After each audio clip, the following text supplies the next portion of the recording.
dostávame sa asi do najzaujímavejšej časti tohto videjka, kde sme objavili tento čln, respektíve kajak.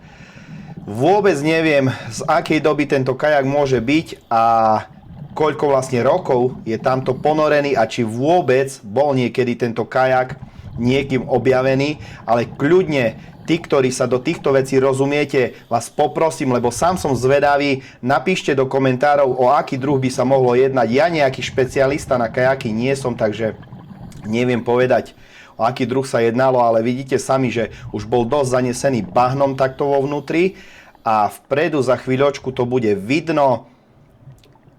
Si ho opäť takto obrastli mušle, čiže opäť poslúžil ako taký základ, také zázemie pre mušle.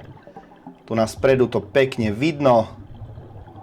Krásne sa tam usídlili a pomaly ho obrastajú postupne.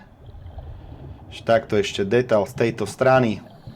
Vidíte po bokoch mušle a vo vnútri pekne vidno nejaké zrejme lavičky to boli a usadené bahno.